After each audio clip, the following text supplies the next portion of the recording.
In this video, we will know about respiration in human being and also how energy is released during respiration and stored in our body. Before that, we should understand the difference between breathing and respiration.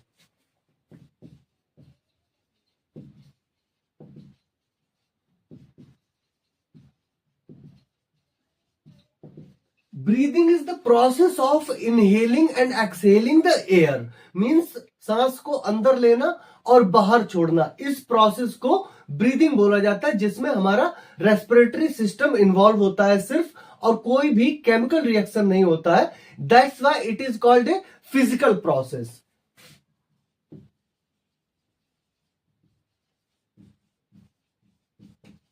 And in respiration is the process of releasing energy from the digested food, and this takes place through chemical reactions in our body, so it is called biochemical process.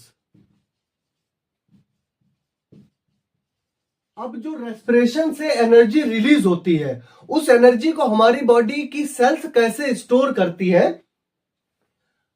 हमारी body की sales में पाए जाते हैं ADP molecules.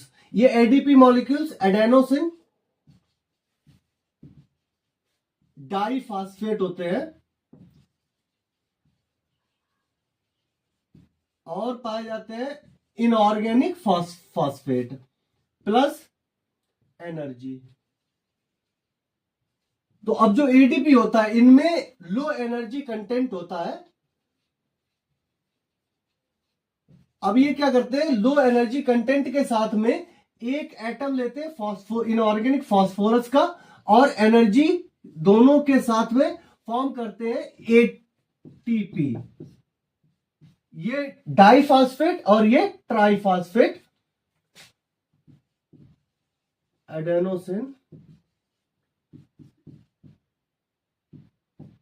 Triphosphate. अब ये जो energy content ATP बनी, इस एटीपी को हमारी बॉडी की एनर्जी करेंसी भी बोला जाता है,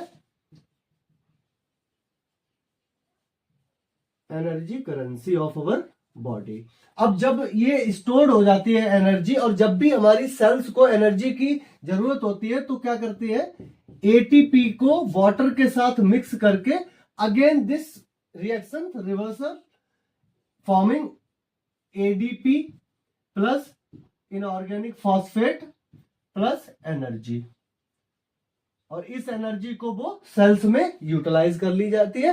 अब इस एनर्जी को किस तरह से फूड से ऑब्टेन किया जाता है, सीधा सीधा ग्लूकोज से ऑक्सीजन को मिलाकर एनर्जी नहीं ऑब्टेन की जा सकती है। तो सबसे पहले क्या होता है, सपोज एक एटम लेते हैं हम ग्लूकोज का, एक मॉलिक्यूल।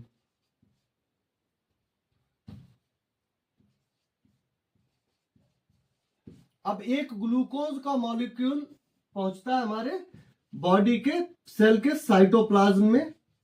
अब इस साइटोप्लाज्म में इस ग्लूकोज का किया जाता है ग्लाइकोलिसिस। अब ये ग्लूकोज जो है 6 कार्बन एटम कंपाउंड है, और ग्लाइकोलिसिस के थ्रू इसे 3 कार्बन एटम कंपाउंड में कन्वर्ट किया जाता है, which is pyruvic acid, like this. This is pyruvic acid. अब 6 कार्बन एटम कंपाउंड से 3 कार्बन एटम कंपाउंड का पायरुविक एसिड बनता है, जिसके 2 मॉलिक्यूल्स बनते हैं। अब इस मॉलिक्यूल को ऑक्सीजन की हेल्प से ऑक्सीडाइज किया जाता है माइटोकॉन्ड्रिया में। इसीलिए माइटोकॉन्ड्रिया को power house of our cell बोला जाता है, जहां पर ये एनर्जी रिलीज करता है फूड से और विद ऑक्सीजन। अब जब ये विद ऑक्सीजन एनर्जी रिलीज करता है, तो इससे इतनी एनर्जी मिलती है कि 38 एटीपी बनते हैं। 38 ATP plus CO2 plus H2O। अब ये जो प्रोसेस है, this process is called aerobic respiration.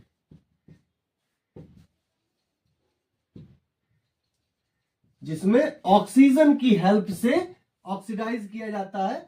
अब जो एनारोबिक रेस्पिरेशन है, एनारोबिक रेस्पिरेशन विदाउट ऑक्सीजन होता है, लेकिन इतना प्रोसेस सेम होता है। सो एक ग्लूकोज का मॉलिक्यूल लिया, इसे साइटोप्लाज्म में ग्लाइकोलिसिस के थ्रू 3 कार्बन एटम कंपाउंड में पायरुविक एसिड में कन्वर्ट होता है, जो कि 2 मॉलिक्यूल्स बनते हैं इसके।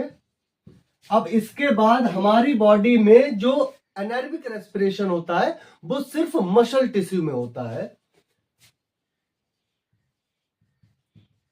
और मसल टिश्यू जब हैवी वर्क करते हैं या वैगोरस एक्सरसाइज करते हैं जिसमें एरोबिक रेस्पिरेशन से एनर्जी की सप्लाई सफिशिएंट नहीं हो पाती है, उस केस में हमारे मसल टिश्यू को एनारोबिक रेस्पिरेशन करना पड़ता है, which takes place in cytoplasm without oxygen. And इसमें बनता क्या है, लैक्टिक एसिड प्लस 2 ATP। अब एरोबिक रेस्पिरेशन में 38 ATP बनते हैं एक ग्लूकोज के मॉलिक्यूल से, और एनारोबिक रेस्पिरेशन में सिर्फ 2 ATP बनते हैं एक ग्लूकोज के मॉलिक्यूल से। अब ये जो पायरुविक एसिड है ये कीटोनिक कार्बोक्सिलिक एसिड है, और लैक्टिक एसिड जो है ये हाइड्रोक्सी कार्बोक्सिलिक एसिड है। ये हम कार्बन एंड इट्स कंपाउंड्स में डिटेल में पढ़ेंगे इनके बारे में। तो इस तरह से हमारी बॉडी ऑब्टेन करती है एनर्जी को। अब ये जो लैक्टिक एसिड बनता है, ये लैक्टिक एसिड हमारी मसल्स में एक्यूमुलेट होता है और क्रैम्प्स क्रिएट कर सकता है। तो to get rid of this lactic acid we can wash our that part of body with warm water or by massage, or we can also use some ointments. And now how these materials transported throughout our body for the respiration or for the assimilation of the food, that we will know in circulatory system.